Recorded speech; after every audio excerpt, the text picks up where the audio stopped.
নজর রাখবো পরবর্তী সংবাদে। লোকসভার আসন পুনর্বিন্যাস নিয়ে এবার কেন্দ্রের বিরুদ্ধে সুর চড়ালেন স্ট্যালিন। অবশ্য যুদ্ধ ঘোষণা করলেন কেন্দ্রের বিরুদ্ধে।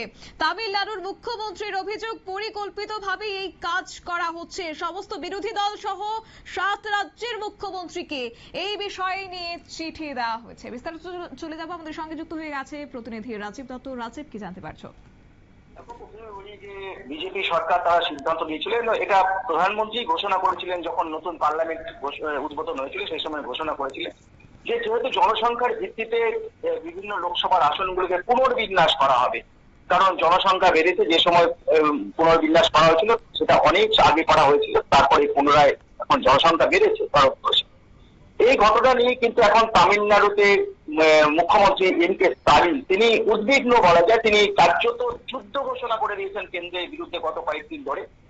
তার বক্তব্য হচ্ছে যেভাবে কেন্দ্রীয় সরকার তথা বিজেপি সরকার তারা এই লোকসভার আসন পুনর্বিন্যাসে যে সিদ্ধান্ত নিয়েছে তাতে দক্ষিণের রাজ্যগুলো ক্ষতিগ্রস্ত হবে, সেই সঙ্গে গোবলয়ের যে রাজ্যগুলো আছে তারা উপকৃত হবে। কেন তিনি বলছেন?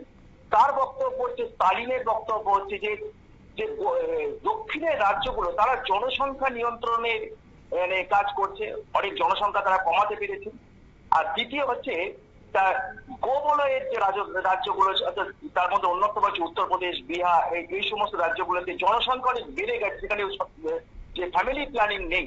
অর্থাৎ এই জায়গাগুলোতে ছোট ছোট রাজ্য, কিন্তু উত্তরপ্রদেশ বড় রাজ্য, সেখানে প্রচুর আসন বেড়ে যাবে, কিন্তু দক্ষিণের রাজ্যগুলোতে আসন কমে যাবে জনসংখ্যার অনুপাতে হলে। তাছাড়া ভৌগোলিক অবস্থারও পরিবর্তন করে নিতে পারে, অর্থাৎ যেখানে মুসলিম অধ্যুষিত আছে সেগুলিকে বাদ দিয়ে যেখানে হেরে যাচ্ছে হিন্দু বলয়গুলোর সঙ্গে যুক্ত করে দিতে পারে। এরকম একটা পুনর্বিন্যাস হওয়ার সম্ভাবনা আশঙ্কা করা হচ্ছে। তাতে অনেক আসন কমে যাবে এবং অভিযোগ যে স্টালিনের অভিযোগ যে বিজেপির পরিকল্পিতভাবে এই ঘটনা ঘটাচ্ছে, কারণ তারা বুঝতে পারছে যে তারা অনেক জায়গাতে বিশেষ করে মুসলিমদের সমর্থন পাচ্ছে এবং সেই বিষয়টার জন্যই তারা এই জিনিসটা সিদ্ধান্ত নিয়েছে। তাই তিনি চেয়েছেন যে 7টি রাজ্যের মুখ্যমন্ত্রীকে চিঠি দিয়েছেন এবং সরকারিভাবে তিনি চিঠি দিয়েছেন, মুখ্যমন্ত্রী হিসাবে চিঠি দিয়েছেন।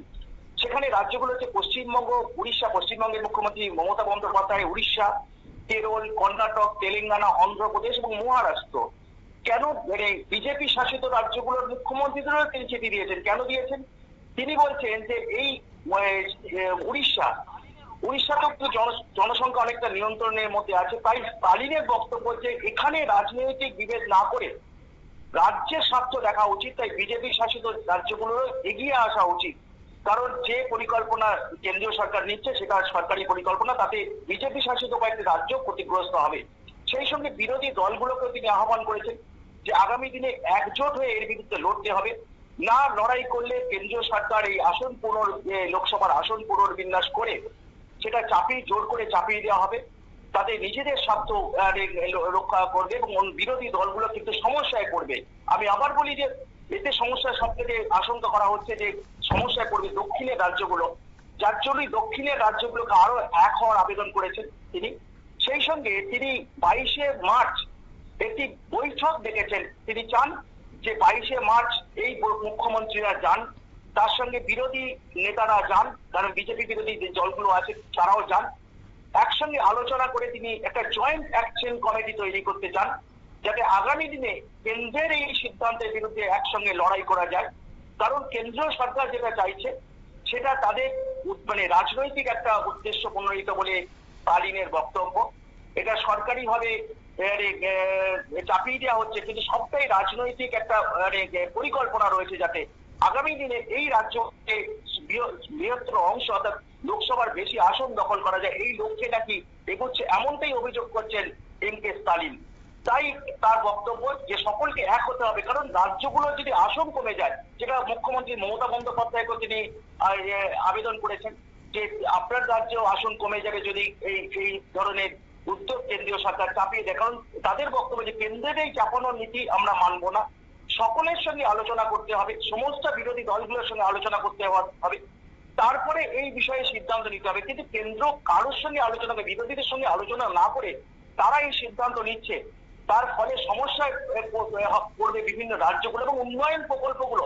ধরো এমপি ফান্ডে যদি আসন সংখ্যা কমে যায় তাহলে এমপি ফান্ডে যে টাকা আছে, রাজ্যের উন্নয়নের জন্য যে টাকা আছে এমপি ফান্ডে, সেই টাকাটাও কমে যাবে, বরাদ্দটাও কমে যাবে। অর্থাৎ 40টা এমপি যদি এখন ধরো 35টা এমপি হয়ে যায়, অর্থাৎ তাদের বরাদ্দটাও কমে যাবে। সেই কারণেই সকল তার দাবি যে রাজ্যগুলোর স্বার্থ, অর্থাৎ রাজ্য বিজেপি শাসিত রাজ্যগুলোর মুখ্যমন্ত্রী তো ভাবা উচিত যে রাজ্যের স্বার্থটা আগে দেখা উচিত, এবং সেই সঙ্গে বিরোধীদেরও উচিত যে এই বিষয়টাকে অত্যন্ত গুরুত্ব দিয়ে এই 22শে মার্চ তিনি যে বৈঠকটা ডেকেছেন সেই বৈঠকে এসে একটা সুনির্দিষ্ট পরিকল্পনা করা এবং আগামী দিনে কেন্দ্রকে এই বিষয়ে চাপে রাখা। না হলে কেন্দ্র এই বিষয়টা চাপিয়ে দেবে, এবং এই বিষয়টা যে চাপিয়ে দেয় কেন্দ্রের সুবিধা হবে, বিজেপি সরকারের সুবিধা হবে, বিজেপি রাজনৈতিকভাবে গেইন করবে, বিরোধীরা কিন্তু সমস্যায় পড়বে। তাই সকলের কাছে তারই আবেদন করেছেন যে 22শে মার্চ যে বৈঠক ডাকা হয়েছে তাতে আসার জন্য। আমি জানি না এখনো পর্যন্ত, আমি যেটুকু খবর পেয়েছি মমতা বন্দ্যোপাধ্যায় তিনি চিঠি পেয়েছেন, তবে তিনি যাবেন বলে আমার মনে হয় না, কারণ এই মুহূর্তে সেখানে তিনি যাবেন না, কারণ তিনি রাজ্যে ব্যস্ত। তবে বিজেপি শাসিত রাজ্যগুলোর মুখ্যমন্ত্রীরা যাবেন না বলেই ধারণা, কারণ তারা যেহেতু কেন্দ্র বিজেপি রয়েছে, সেখানে শাসক দল বিজেপি এবং রাজ্যের শাসক দল বিজেপি রয়েছে, তারা তো যাবেন না। তবে বিজেপি বিরোধীদেরও তিনি ডেকেছেন এবং সেখানে কংগ্রেসকেও তিনি ডেকেছেন, রাহুল গান্ধীকেও চিঠি দিয়েছেন। অর্থাৎ সকলকে এখন আবেদন নিয়েই তিনি চিঠিটা দিয়েছেন। এখন দেখা যাক যে 22শে মার্চ কি অন্যান্য রাজনৈতিক দলগুলো, বিরোধী দলগুলো কি সিদ্ধান্ত নেয়। কারণ তবে বিজেপির তরফ থেকে যেটা বলা হচ্ছে যে অযথা একটা রাজনৈতিক আশঙ্কা করছেন স্টালিন। কোনো আসন কমার বিষয় নেই, কারণ কোনো জায়গায় কোনো আসন কমবে না, বরঞ্চ আসন বাড়বে। কিন্তু এতে বিজেপির পক্ষ থেকে বলা হচ্ছে যে সমস্ত একটা বিভ্রান্ত করার চেষ্টা হচ্ছে, বিভ্রান্তকর রাজনীতি করছেন স্টালিন, যেটা তিনি ভারতবর্ষের রাজনীতিকে গরম করে মানে বিজেপির বিরুদ্ধে লেলিয়ে দেওয়ার চেষ্টা করছেন। এমন অভিযোগ বিজেপির তরফ থেকে আছে যে কখনোই আসন কমবে না, কারণ আসন কমতে গেলে ধরো সেইভাবে তো জনসংখ্যা কমেনি, জনসংখ্যা উল্টে বেড়ে গেছে, যতই জনসংখ্যা নিয়ন্ত্রণের কথা বলা হোক। তাই বিজেপির যতই স্টালিন বলুক যে আসন কমবে, বিজেপির দাবি আসন কমবে না, এটা অযথা রাজনৈতিক জলঘোলা করছেন এম.কে. স্টালিন। একেবারে রাজীব, ধন্যবাদ। অর্থাৎ আগামী 22শে মার্চ চেন্নাইতে একটি বৈঠক ডেকেছেন এম.কে. স্ট্যালিন এবং লোকসভার আসন পুনর্বিন্যাসের ইস্যুতে শুক্রবার মোদী সরকারের বিরুদ্ধে যুদ্ধ ঘোষণা করেছেন তামিলনাড়ুর মুখ্যমন্ত্রী। এই ইস্যুতে পশ্চিমবঙ্গ সহ দেশের 7 রাজ্যের মুখ্যমন্ত্রীকে একজোট হওয়ার আহ্বান জানিয়েছেন আগামী 22শে মার্চ, এবং অন্যদিকে কার্যত এই বিজেপির বিরুদ্ধে যে সুর চড়ানো সেটাকে কোনোভাবেই বিজেপি গুরুত্ব দিতে নারাজ এক প্রকার। নিয়ে নিচ্ছে ছোট্ট একটি বিজ্ঞাপন বিরতি, সঙ্গে থাকুন।